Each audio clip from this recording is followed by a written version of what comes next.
안녕하세요. 유튜브 가족 여러분. 저는 김선희 목사라고 합니다. 네, 안녕하세요. 여러분, 이제 오늘 제8강, 누가복음 제8강을 시작하겠습니다. 제가 좀, 지난번엔 5장까지 했는데 좀 건너뛰어서 오늘은 10장에서 좀 출발을 해야 되겠어요. 이 연휴는 조금 이제 진행하면서 말씀을 드릴게요. 그래서 오늘은 누가복음 10장 25절에서부터 제가 37절까지 읽겠습니다. 신약 110쪽이 되겠습니다. 25절 어떤 율법 교사가 일어나 예수를 시험하여 이르되 선생님 내가 무엇을 하여야 영생을 얻으리이까 예수께서 이르시되 율법에 무엇이라 기록되었으며 네가 어떻게 읽느냐 대답하여 이르되 내 마음을 다하며 목숨을 다하며 힘을 다하며 뜻을 다하여 주 너의 하나님을 사랑하고 또한 내 이웃을 내 자신같이 사랑하라 하였나이다. 예수께서 이르시되 내 대답이 옳도다. 이를 행하라. 그러면 살리라 하시니 29절입니다. 그 사람이 자기를 옳게 보이려고 예수께 여짜오되 그러면 내 이웃이 누구니이까? 예수께서 대답하여 이르시되 어떤 사람이 예루살렘에서 여리고로 내려가다가 강도를 만나매 강도들이 그 옷을 벗기고 때려 거의 죽은 것을 버리고 갔더라.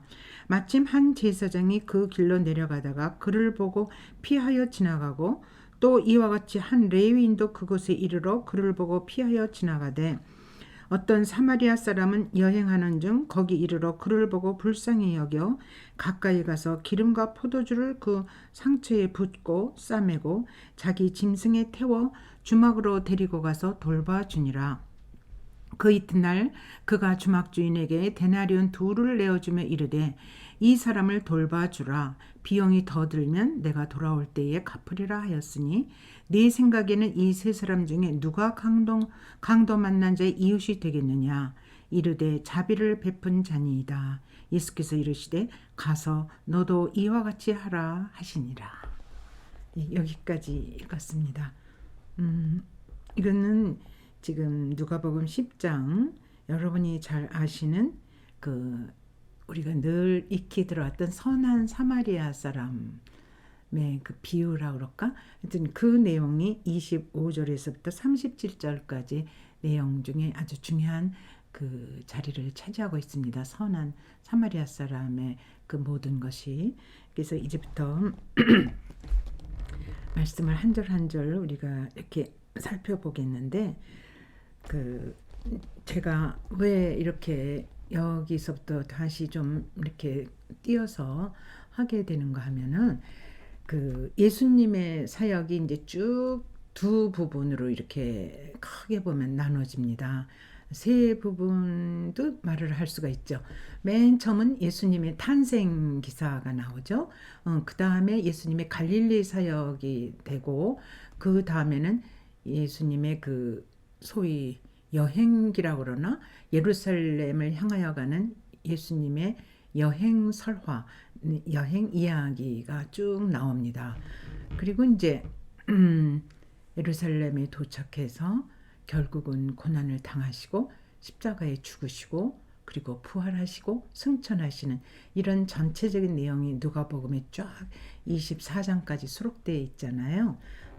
그런데 지금 제가 읽은 오늘 누가복음 10장 여기는 중간 부분이라 그럴까? 아주 중앙을 차지하고 있어요. 근데 예수님이 예루살렘을 향하여 가는 소위 여행 설화 이 이야기가 굉장히 누가복음에서는 중요한 자리를 차지하고 있습니다. 거기는 여러 가지 비유, 예수님의 가르침, 또 그의 교훈 이런 것들을 또 이적 행위, 기적 행위, 병 고치는 얘기. 그래서 갈릴리 사역에서는 주로 이제 병 고치고 또 이렇게 가르치고 평지 설교하시고 이런 내용인데 여기 10장에서부터는 많은 비유가 나옵니다. 근데 그 비유를 왜 누가복음에서 이렇게 중점적으로 다루는가 하면은 이제 여기서부터 과연 예수님이 이 땅에 어떤 목적을 가지고 오셨는지가 아주 선명하게 드러납니다. 그래서 제가 한 절 한 절 그렇게 그야말로 1년 가까이 걸쳐서 하는 게 아니기 때문에 아주 중요한 핵심 부위를 이렇게 더듬어 가면은 그런 내용으로 이게 수록돼 있구나. 그리고 누가가 그런데 중점을 두고 이 기사를 기록했구나. 이러면서 우리가 더욱더 예수님을 실제적으로 더 이렇게 인격적으로 깊이 만나게 될 것 같아요. 네, 그래서 제가 오늘 10장 25절부터 시작을 하기로 하겠습니다. 여기 어떤 율법 교사가 일어나 예수를 시험하여 이르되 선생님 내가 무엇을 하여야 영생을 얻으리까. 그러니까 율법 교사가 예수님을 시험하여서 예수님을 선생님 그렇게 부르면서 내가 무엇을 하여야 영생을 얻으리까 이렇게 이제 질문을 하게 되거든요. 그러면은 그 율법 교사가 이제 예수님을 이제 시험한다고 그랬는데 왜 그런가 하면 예수님은 정통 랍비가 아니잖아요. 그러면 자기네들은 그 율법의 정통으로 아주 지식이 많고 성경 특히 구약이죠. 그 부분에 대해서 아주 능통하고 다 안다고 생각하고 가르치고 이런 모든 행위를 하는 그 율법 교사들이 생각할 때는 정통 랍비가 아닌데 도대체 이분이 어떻게 그렇게 그 많은 사람을 이끌고 가르치시고 또 이렇게 보면 기적을 행하시고 그 교훈이 보통 좀 또 다르게 들리고 이런 여러 가지가 의심이 나기 때문에 사실은 예수를 시험해 보려는 뜻으로 무엇을 하여야 영생을 얻으리까 하면서 이렇게 물어요. 그래서 여기서 여러분이 잘 이렇게 눈여겨보실 단어는 영생이지 않습니까? 영생은 무엇을 하여야 영생을 얻는 건 아니거든요. 그 복음에서 가장 중요한 게 이렇게 그 간단한 영어로는 doing을 하기 때문에 우리가 구원을 받는다는 게 아니고 being, 우리 상태가 말하자면 예수님 쪽으로 바뀌는 거죠. 우리 상태가 전혀 다른 사람으로 이렇게 그 바뀌는 거죠. 그 영혼의 그 상태가. 근데 이 사람은 지금 자기가 무엇을 해야 영생을 얻은가 이렇게 이제 묻습니다. 그랬더니 예수님께서 네가 율법 교사니까 아주 율법에 능통하다고 자부하고 지금 나한테 어떻게 영생을 얻느냐고 무엇을 행위에 대해서 묻고 있는데 26절에 예수님께서 율법에 무엇이라 기록되었으면 내가 어떻게 읽느냐. 예수님께서 다시 이제 묻습니다. 너가 이렇게 율법에 능통해서 너가 율법을 잘 알고 또 이렇게 그 뜻이 뭔지 안다고 생각을 하는데 여기 중요한 단어가 내가 어떻게 읽고 있느냐. 너는 율법을 어떤 마음으로 어떤 생각을 갖고 읽고 있느냐. 어떻게 읽느냐. 이렇게 지금 묻습니다. 그랬더니 27절에 내 마음을 다하며 율법 교사가 말하기를 목숨을 다하며 힘을 다하며 뜻을 다하여 주 너의 하나님을 사랑하고 또한 내 이웃을 내 자신같이 사랑하라 하였나이다. 이 얘기 여러분 많이 아시죠? 신명기 6장 5절에 그 어떻게 나오느냐면 하나님을 마음을 다하고 목숨을 다하고 힘을 다하고 뜻을 다해서 하나님을 사랑하고 또 수평으로는 이웃을 내 자신같이 사랑하라. 그거는 레위기 19장 18절에 나오는 말씀이니까 이 율법 교사는 뭐 대번에 이렇게 대답하는 거 보면 아주 구약에 능통한 사람이죠. 쭉 읽고 내용을 잘 안다 이 뜻이죠. 그랬더니 예수님께서 28절에 그래 내 대답이 옳은데 그러면 그렇게 행하라. 그러면 네가 살리라. 이렇게 이제 대답을 해주는 거죠. 그랬더니 29절에 그 율법 교사가 자기를 옳게 보이려고 예수께 그러면 내 이웃이 누구입니까? 내 이웃이 도대체 누구입니까? 이렇게 묻자 이제 예수님께서 드디어 여러분이 잘 아시는 그 선한 사마리아인 비유를 쭉 얘기를 하시는 거예요. 그러면 여기 우리가 지금 이렇게 한 절 한 절 본 25절부터 그 28절까지는 마태복음에도 나와 있고 마태복음의 22장 34절에서 40절까지도 같은 내용이 들어 있습니다. 또 마가복음 12장 28절에서부터 31절까지도 같은 내용이 있는데 어디가 틀리냐 하면 29절에서부터 37절까지는 누가복음에만 나와요. 이 내용이. 그러면 이제 누가가 어떤 의도로 그 29절에서부터 30절까지 그 총 제목이 선 자비를 베푼 사마리아 사람 그런 뜻으로 이제 쫙 말하자면 이걸 비유라 그럴까 그 어떤 예수님이 말씀하시고자 하는 어떤 의미를 넣어주기 위해서 지금 예수님이 이 말씀을 하시는 거거든요. 그러면 우리가 이제 이 내용을 간단히 살펴보고 그 다음에 그 의미를 큰 뜻으로 한번 생각해보고 또 축소해서 또 생각해보고 이렇게 나가보겠습니다. 그러면 여러분이 여기 잘 아시다시피 선한 사마리아 사람 이야기는 다 아시지 않습니까?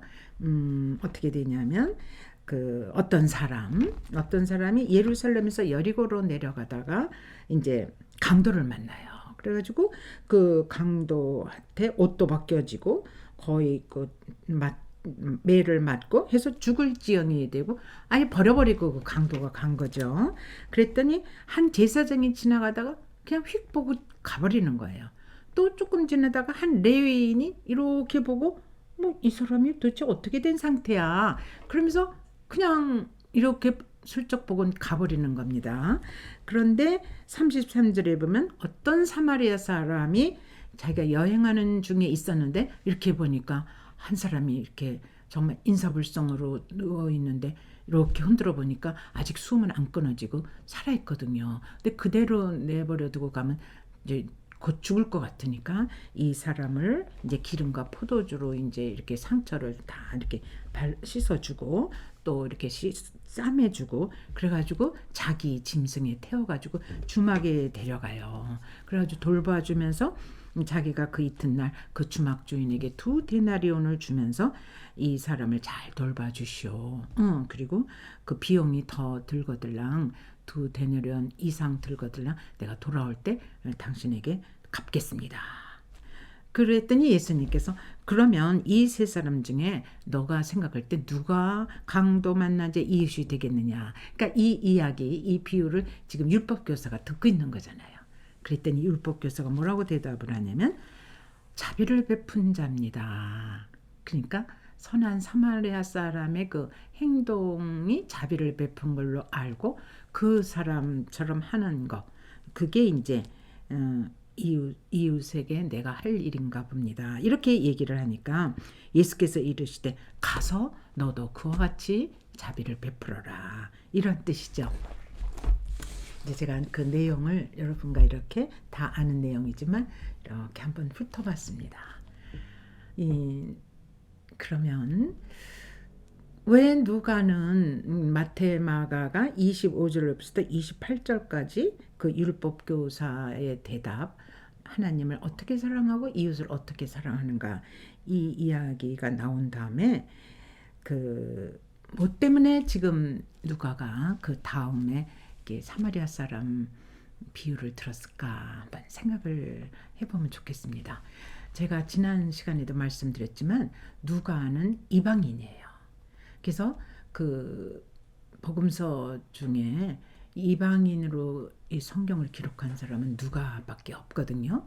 다른 서신서도 마찬가지고 이방인으로서 성경을 기록한 누가밖에 없어요. 그러면 그 누가는 원래 이방인 태생이면서 그 안디옥 교회를 다니고 거기에서 이제 복음을 받아들이지 않았나 이런 거를 이제 시작으로 할 때 분명히 거기서 받아들인 걸로 알고 있습니다. 그러면서 그 이방인 또 이방인 속에는 어떤 사람들이 포함되냐면 소외되고 가난하고 병들고 또 사회에서 어느 대접도 제대로 못 받고 참 이렇게 말하자면 어렵게 그 사회에 적응하게 배탈을 당하면서 그런 삶을 살고 있는데 유난히 누가가 그런 쪽에 관심이 많이 있습니다. 그래서 그 예수님께서 그러면 그런 사람들을 어떤 마음으로 대했는지 이거를 부각시키면서 결국 누구를 드러내고 싶은 거예요. 누가가 예수님이 어떤 마음을 가지시고 이 땅에 내려오셨는지. 그래서 예수님의 제가 인성을 사람의 예수는 완전한 하나님이면서 완전한 사람이라고 그랬죠.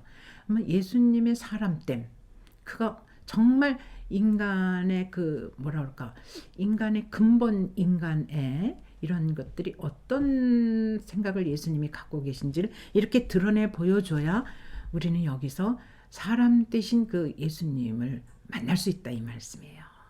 그러니까 이렇게 저렇게 뭐 설명을 하는 게 아니고 이렇게 딱 비유를 들어서 말씀해 주는 순간에 율법 교사가 아무 말도 안 하고 내 이웃이 그럼 누가 되겠느냐, 강도 만난 자가 되고 그 강도 만난 자에게 자비를 베푸는 것, 그것이 내가 내 이웃이 되고 내 이웃을 향하여 내가 할 일이 아닌가, 이렇게 스스로 깨닫게 하지 않습니까? 그러면 단순히 우리가 이 자비를 베푸는 내용을 도덕적인 윤리 차원 이쪽에서만 이렇게 국한해서 알고 있으면 곤란하죠. 이 성경은 어디까지나 구원론적인 맥락에서 모든 초점을 두어야 된다는 걸 제가 거듭거듭 말씀드렸을 거예요. 그러니까 우리를 죄에서 빼내기 위해서, 우리를 하나님의 구원 백성으로, 택한 백성으로 삼기 위해서 예수가 찾아오시고 그 예수를 만나게 해주는 게 이 성경 기록 목적이고 쓰여진 그 목표거든요. 그러니까 그 초점에서 우리가 두고 본다면은 선한 행동을 해라, 그리고 자비를 베풀어라.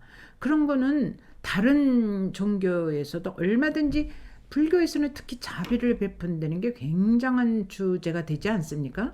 그러니까 밑에서 위로 올라가는, 땅에서 하늘 쪽으로 올라가는 그런 수많은 좋은 그 수준 높은 종교도 많이 있습니다. 어떤 의미에서는 기독교는 사실은 종교의 범주라고 할 수 없는 게, 이건 하나님의 계시적인 말씀입니다. 그게 무슨 뜻이냐면 하나님께서 당신이 어떤 존재인가를 펼쳐 보여주시면 보여주시는 것만큼 우리가 받아들이고 알고 깨닫게 되는 게 그게 소위 계시 종교거든요. 그러면 거듭거듭 지금 누가도 도대체 예수가 어떤 분이냐, 그거를 이렇게 비유를 들어서 설명을 해주는 순간에 우리도 만나게 되는 거죠. 그렇다면 여기 우선 종교 지도자의 대표성을 띈 사람이 여기서 제사장으로 나오고 레위인으로 나오지 않습니까? 이들은 그럴듯한 이유와 명분을 대면서 지나가는 거죠. 이분들한테 중요한 건 제사다 이거죠. 그리고 그들은 이렇게 제사 지내는 걸 전업으로 하기 때문에 이렇게 뭐 시체를 본다든지 뭐 이렇게 부정한 걸 본다든지 그걸 또 가까이에서 만진다든지 이런 거는 그들한테 허락돼 있지 않다고 이들은 이미 그렇게 인식돼 있고 알고 있거든요. 그러니까 자기 앞에 거의 숨 넘어갈 지경에 이른 사람, 그거 그냥 뭐 저러다 뭐 어떡하겠어, 내가 할 수 있는 일은 없는데, 그리고 그냥 아주 지나가 버리는 거죠. 명분이 자기 직책이 제사장이다 이거죠. 레위인도 마찬가지고. 그런데 어떤 사마리아인이 이제 이런 선행을 베푸는 거 아닙니까? 그렇다면 지금 누가가 초점을 두고 있는 것은 굉장히 대칭적인 사건을 일으키면서 이 말씀을 듣고 있는 율법교사, 그리고 넓게는 유대인 모두, 청중들, 그리고 오늘 우리들에게 굉장히 이거는 충격적인 사건으로 다가오도록끔 말하자면 충격요법을 주는 거죠. 그건 또 무슨 소린가 하면은, 예수님은 기존의 모든 구약에서 내려오는 그 율법적인 사상은 그는 율법으로 끝나는 거고, 율법 자체는 우리의 죄된 모양을 보여주는 거지만 율법 자체를 우리가 그대로 다 100% 행할 수도 없고, 율법대로 행한다고 해서 그걸로 우리가 구원을 받게 되는 건 아닙니다. 그 로마서 3장에도 의인은 없나니 하나도 없다고 그랬어요. 왜냐하면 우리는 부족한 존재고 불완전한 존재이기 때문에 율법은 하나의 이렇게 기본적인 제시를 우리에게 할 뿐이지, 그것 자체는 그 죄된 모든 개념을 알려주고 죄된 행위를 우리에게 이렇게 하지 말라고 알려주지만 그걸 100%다 우리가 지킬 수는 없는 거거든요. 그게 우리의 한계입니다.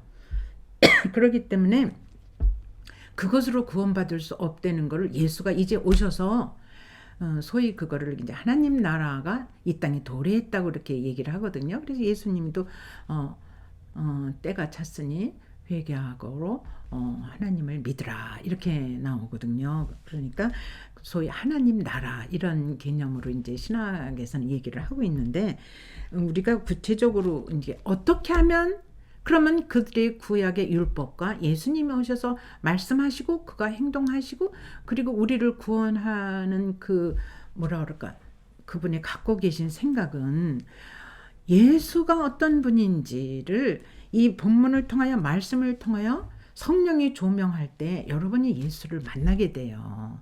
그럼 예수 안에 들어온다는 얘기거든요. 이미 그게 영생이에요. 영생은 딴 게 아니고 예수를 아는 거거든요. 안 되는 게 지식으로 안 되는 게 아니고 그걸 야다라고 얘기를 하는데 인격 속에서 하나의 같이 결합이 되는 거죠. 하나로 붙는 거죠. 그러면 그게 어떻게 가능한가? 성령이 우리를 인도해 주시고 우리가 말씀 앞에 다가갈 때 이 문자로만 보이는 게 아니고 이게 전달이 됩니다. 소위 감동이 오죠. 동감을 하게 됩니다. 그래서 이 사마리아 사람으로 이제 이렇게 지금 진행되는 이 사건을 1차는 그 선한 사마리아 사람의 행동이 얼마나 구체적인가 하면은 여기 보세요. 이 사람이 어떤 사람이 여행 중에 있습니다. 그리고 이 사람은 여행 중에 있으니까 상당 어느 정도의 돈도 가지고 있고 또 자기 짐승도 있지 않습니까?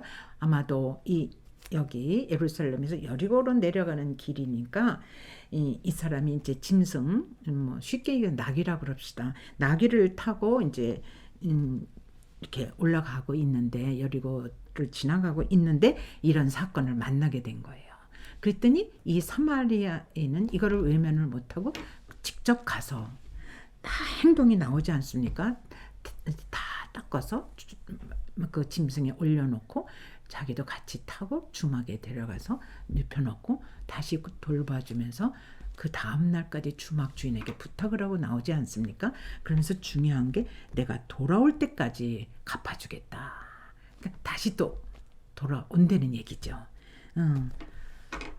그러니까 긴 말 할 거 없이 율법 교사가 예수님이 물으니까 바로 누가 강도 만난 자 이웃이냐. 아까는 나의 이웃이 누구냐 했는데 여기서는 예수님이 누가 강도 만난 자 이웃이냐. 그러니까 내가 주체가 되는 게 아니고 그 어떤 강도 만난 자 말하자면 도움을 필요로 하는 자에게 내가 다가가는 것, 내가 도와줄 수 있는 만큼 도와주는 것. 그러니까 이게 완전히 방향이 바뀌어지는 거죠. 그래서 그거를 이제 예수님께서 자비를 베푼 자니다. 그렇게 율법 교사가 얘기를 하니까 너도 그와 같이 알고만 있지 말고 행해라. 이렇게 되는 건데 여기서 참 이거를 제가 아까도 윤리 도덕적인 차원에서 끝난다면은 이런 얘기가 굳이 여기 들어갈 필요가 사실은 없습니다. 그거는 뭐 모든 다른 기록에서도 우리가 얼마든지 찾아볼 수 있죠. 어린아이들 동화책에서도 찾아볼 수 있고 착한 일을 한 사람은 복을 받고 나쁜 일을 하는 사람은 건선징악 이런 얘기 많이 있지 않습니까? 그런 뜻으로 여기서 기록된 게 아니고 여기서 아주 이제부터 좀 영적으로 좀 확대해서 해석을 해보면 어떤 뜻이 들어가냐면 그 내가 돌아올 때 갚으리라.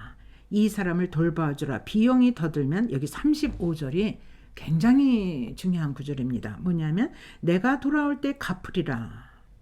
그러면 이 어떤 사마리아 사람이 지금 이 주막에 놔둔 이 사람을 돌봐주게 주막 주인한테 맡겨놓고 그냥 떠나가고 끝나는 게 아니고 이 사람이 다시 온다는 얘기예요. 내가 돌아올 때 갚아주겠다.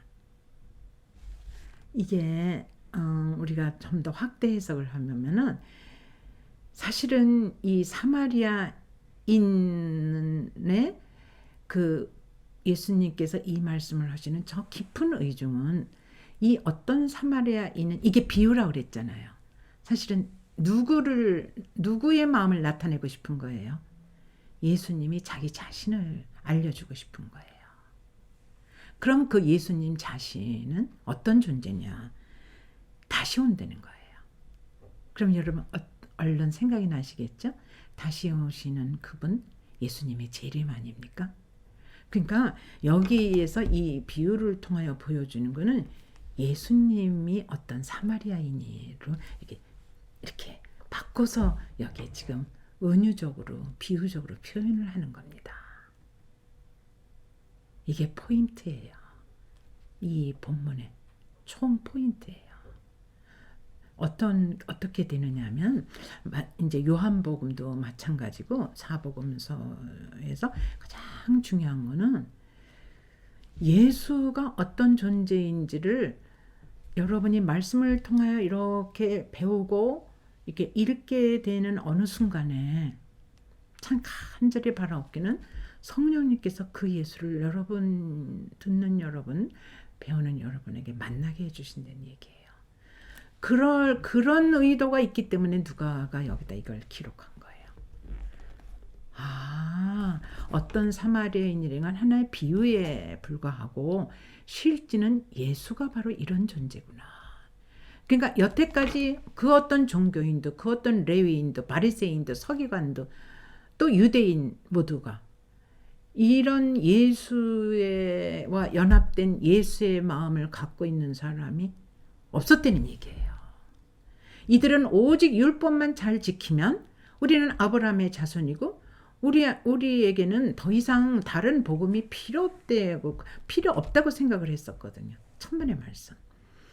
저기 구약으로 이렇게 더듬어가면 여러분 사무엘상 30장에 다윗이 시글락에서 블레셋 땅 시글락에까지 이제 사울을 피해서 가게 되지 않습니까? 그래서 거기서 마을을 형성하고 그 600명의 자기 저기 같이 가는 사람, 같이 따라다니는 사람들을 중심으로 해서 마을을 이루어서 살잖아요. 근데 아기스 왕이 굉장히 다윗을 잘 봐가지고 이제 이렇게 아주 관계가 좋은 사이잖아요. 참 왜 다윗이 이렇게 바본 척 모자란 척하면서 침을 질질 흘리고 막 이러면서 이제 블레셋 땅으로 들어가지 않습니까? 도저히 이제 이스라엘 땅에서는 견딜 수가 없으니까 하도 사울이 이제 찾아 나서고 죽이려고 그러니까. 그래서 이제 아기스하고 굉장히 이게 관계가 돈독해지는데 블레셋하고 이스라엘이 전쟁이 일어나니까 그 전쟁터에 이 다윗을 내보내려고 그러는 거예요. 아기스 왕이 가서 싸우라고. 그랬더니 그렇게 하겠다고. 근데 블레셋 장군들이 싫다는 거예요. 언제 배반할지 모르는 다윗을 우리가 왜 그의 일당을 데리고 가겠느냐. 안 되겠다고. 안 된다고. 그래서 반대를 하니까 이제 아기스가 너 돌아가라. 일찍 새벽에 다음날 블레셋 방백들 장군들한테 눈에 띄지 않게. 그래가지고 3일 동안 지나고서 사람들을 부하들을 데리고 시글락에 갔는데 어떻게 돼요? 다 폐허가 되고 그냥 아말렉 족속들이 엉망진창으로 다 부셔버렸잖아요.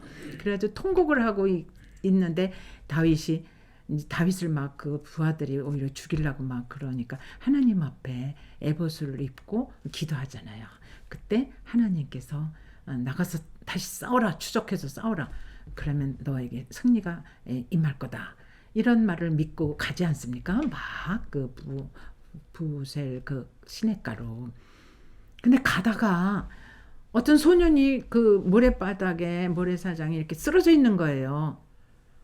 근데 이때 다윗이 그걸 모른 척하지 않고 지금 막 자기가 저쪽에 이제 추적을 해서 아말렉 적병들을 추적해 가야 되는데 소년 하나 쓰러져 있다고 그거 모른 척하고 막 달려갈 수 있지 않습니까? 그런데 다윗이 거기에 나오자면 애굽 소년인데 거의 죽을 지경이 된 애를 이렇게 일으켜서 물도 주고 또 건포도도 주고 떡도 주고 그래서 살려내잖아요.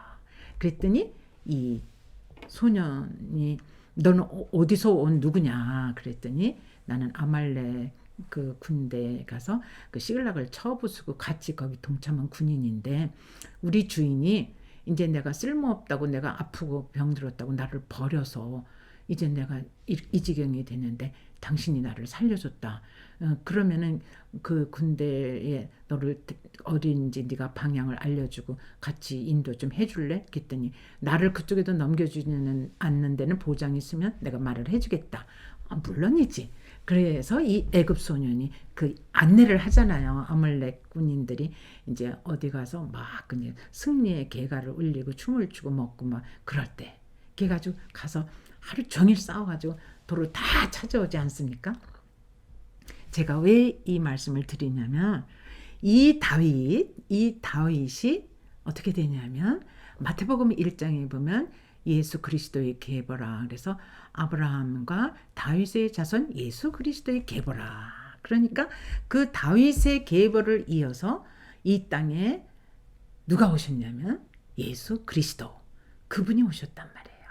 그러니까 그 다윗의 국률한 마음을 예수님이 이 땅에 하나님 사람의 모습 성육신으로 오시면서 그대로 갖고 오신 거를 지금 여기서 베푸시는 거죠.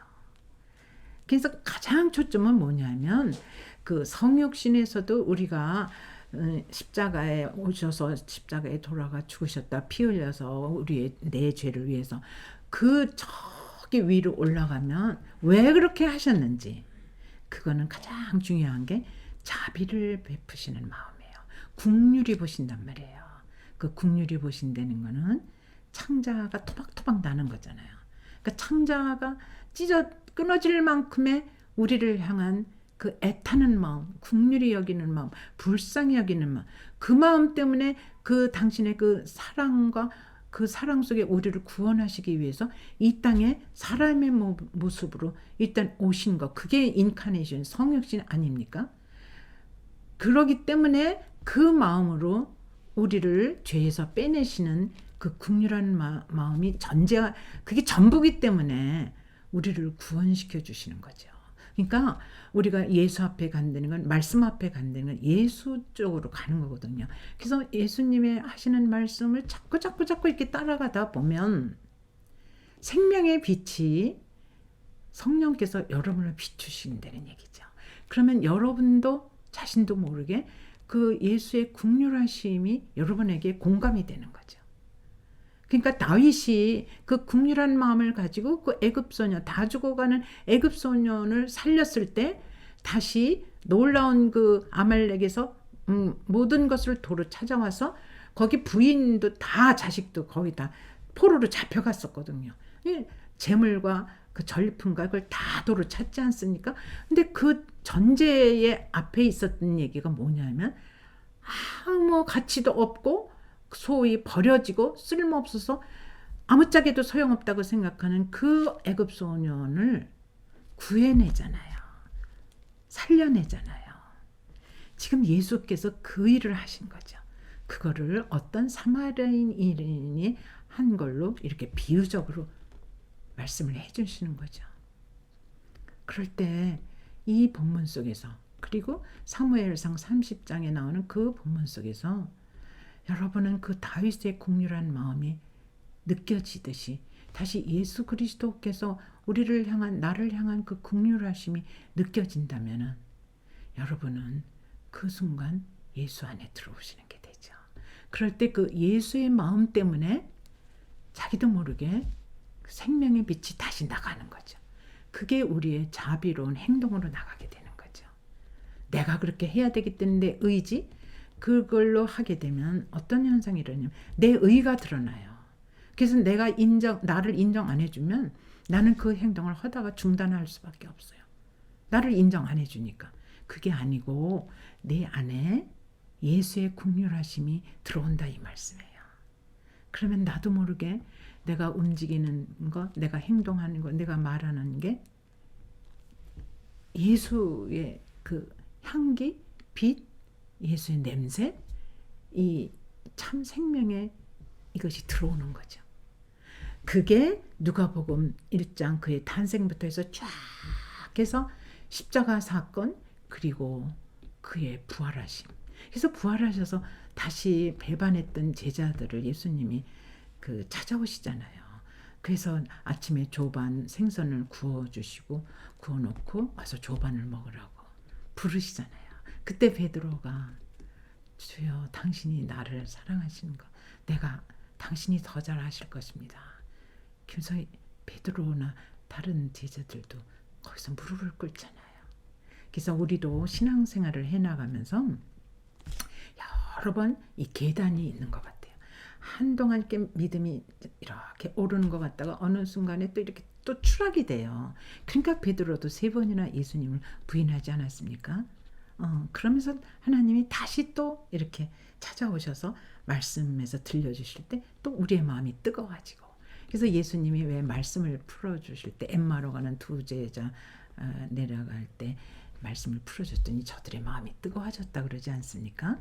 그래서 지금도 여러분에게 제가 이렇게 말씀을 나누면서 제 공감됐던 부분이 여러분에게 전달되면 그 마음이 따뜻해지면서 여기서 어떤 사람이 있는 건 바로 예수 그리스도 그분이구나.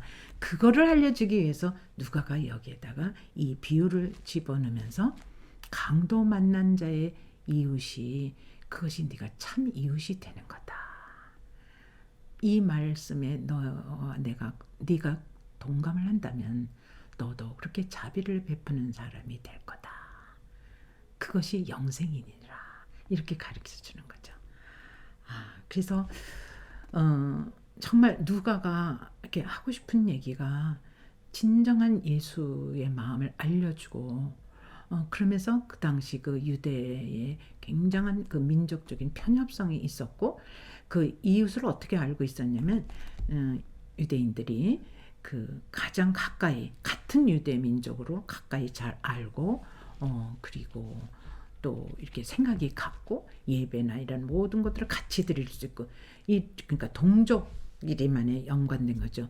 그렇지 않으면 이방인을 아주 개라고 취급을 했거든요. 그러니까 얼마나 이 계층이 차이가 나는지를 예수님은 누구보다도 잘 아셨고, 그런 얘기를 누가는 쭉 이제 예수에 대해서 듣고 또 듣고, 그리고 교회의 안디옥 교회에서 이제 말씀을 쭉 보게 되고, 누가가 얼마나 구약을 읽었겠어요. 그러니까 도대체 그 그리스도 그 메시아는 어떤 분으로 오실까, 그렇게 생각을 많이 하고 지냈겠죠. 그래서 자기가 만난 그 예수를 이렇게 예화를 들으면서 비유를 하면서 이제 알려주는 거죠, 우리한테. 단순히 알려주는 게 아니고 하나님의 그 뜻을 이제 누가가 받아서 다시 우리에게 이렇게 보여주는 거죠, 말씀으로. 참 그렇습니다. 제가 마지막 한 예를 여러분에게 전해드릴게요. 얼마나 사회 계층이 이렇게 구별이 심하고, 너무 잘 사는 사람, 너무 못 사는 사람, 뭐 학벌이 뛰어난 사람, 그렇지 않은 사람, 또 뭐 어느 지역에 살고 있는 사람, 또 뭐 여기 지연, 학연, 무슨 뭐 빈부, 남녀 차이, 이런 모든 것들을 예수님이 얼마나 그 계층을 이렇게 깨부수려고 애를 쓰셨느냐면, 나중에 그래서 계속 유대인, 바리새인, 서기관들, 율법 교사들하고 이렇게 계속 갈등이 아주 점점 이렇게 진화돼서 크게 불이 붙어서 결국은 예수를 잡아서 그 죄명을 씌워서 십자가에 못을 박지 않습니까? 그래서 왜 여러분 셀린저가 쓴 그 호밀밭의 파수꾼, 이런 이야기의 그 간단한 스토리가 딴 게 아니잖아요. 참 그 셀린저가 그 호밀밭의 파수꾼이라는 그 소설을 쓰게 된 나름대로의 그 아픔이 있었던 것 같아요. 그가 이제 17살의 그 소년으로 퇴학을 하게 돼요. 거기 주인공이. 그 퇴학을 하게 돼가지고 이제 크리스마스가 가까우니까 대도시 뉴욕을 이제 걷게 됩니다. 그래서 며칠 동안 이렇게 그냥 외롭게 이렇게 둘러보고, 말하자면 방황을 하게 되죠. 이렇게 방랑자의 그 길을 이렇게 둘러보는데, 어느 한 곳에도 그 대도시 뉴욕에는 그야말로 그 찬란한 불빛과 뭐 그 향락과 이루 말할 수 없는 크리스마스 파티, 뭐 불, 뭐 음악, 뭐, 근데 그 어느 곳에도 진정한 인간의 모습을 발견할 수가 없는 거예요. 그러니까 그 주인공이 너무 실망을 하는 거죠. 야, 도대체 인간의 삶이 뭐냐? 도대체 돈이라는 건 뭐고, 도대체 그 자본주의가 표방하고 있는 그 진정한 뜻이 과연 이 사회에 펼쳐지고 있느냐서 굉장히 정말 좌절과 실망을 하게 됩니다. 그럴 때 이제 어디를 이렇게 가게 되니까 넓은 밀밭이 나오는 거예요. 호밀밭이. 근데 거기에 아이들은 아무것도 모르고 정신없이 즐겁게 뛰어놀고 있는 거예요. 근데 이렇게 그 호밀밭에 도착하고 보니까 이게 아닌 거죠. 그 밑이 낭떠러진 거예요. 그래서 아이들이 막 정신없이 뛰고 씨름하고 놀고 막 던지고 놀고 그러다 그 밑으로 떨어지면 애들이 죽는 거예요. 아, 이게 웬일이지? 누가 얘들한테 이걸 경고를 하고 얘네들을 살려내지? 거기 가지 말라고 어떻게 해야 되지? 막 고민을 하다가 사실은 이 주인공 자체가 본인이 그 일을 내가 해야 되겠다. 그래서 내려가요. 낭떠러지 밑으로. 그래가지고 아이들이 놀다가 떨어지면은 자기가 그 떨어질 아이를 받을 생각을 하게 됩니다. 그러니까 그 부조리한 그 사회의 모든 그 병폐 현상을 남 탓을 안 하고 자기가 짊어지고 자기가 할 수 있는 만큼 하려고 애를 씁니다. 제가 이 이야기를 무슨 뜻으로 전해드린지 알겠죠. 예수님은 몸소 십자가에 올라가시기까지 그 길을 가시는 과정에서 이분이 말씀도 가르치시고 또 이렇게 비유로 얘기도 하시지만 당신이 실천을 하시면서 그걸 다 몸으로 안고 가십니다. 직접 그 일을 행하시면서. 그래서 그 한 부분이 오늘 사마리아인 비유입니다. 그래서 여기서부터 계속 누가가 이제 19장까지 이런 의미로 계속 여러 가지 비유를 여기에 이제 표현하고 있습니다. 다음 시간 또 이어서 말씀드리겠습니다. 네, 기도하겠습니다. 하나님 아버지, 인생의 고비고비를 거쳐오면서 아버지 어느덧 저물어가는 황혼역에서 이렇게 이 말씀을 듣는 유튜브 가족 여러분과 함께 나누는 순간, 아니 이 말씀을 준비하는 순간 내내 예수님의 모습이 너무도 크게 부각되어 다가오고 있었습니다. 하나님 아버지, 이 말씀은 살아 운동력이 있어서 우리의 영혼과 골수를 쪼갠다고 말씀해 주셨는데, 아버지 하나님, 이 사마리아 사람이 죽어가고 있는 강도 만난 자의 그 이웃이 되어서 그의 모든 부족한 약한 병든 정말 상처를 싸매주고 또 그 주인에게 그 넉넉한 돈까지 주면서 아버지 부탁하고 이렇게 자기 길을 다시 떠나는 모습이 바로 예수 그리스도 그분이 하신 일이고 하고 있는 일인 것을 아버지 이렇게 다시 한번 묵상하면서 주님, 당신의 그 마음과 그 모든 것들이 저의 가슴 속에 그대로 각인되고 전달되기를 간절히 기도합니다. 하나님 아버지, 이 말씀을 듣는 많은 분들에게도 저와 같은 공감대를 이루고 아버지, 우리의 매일매일 하루의 삶을 엮어갈 수 있는 자비의 마음을 넣어주시고 부어주시옵소서. 그래서 우리가 당하는 어떤 작은 사건에도 불구하고 그것을 우리가 그냥 지나치는 것이 아니고 우리의 지식에 머무르지 않고 우리의 구체적인 행동과 삶에 그대로 적용되어서 예수가 우리에게 주시고자 하는 그 놀라운 그 하늘의 기쁨을 우리가 늘 맛보면서 감사하면서 살아가는 모든 이들이 되게 하여 주시옵소서. 이 모든 말씀 우리 구주 예수 그리스도의 이름으로 기도드리옵나이다. 아멘.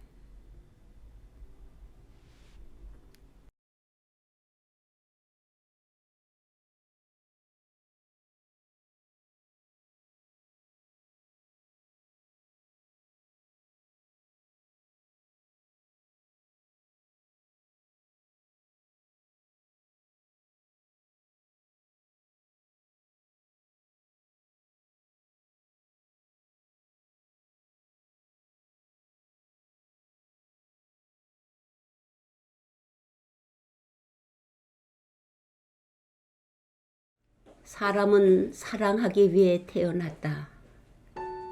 톨스토이. 악기 연주하는 법을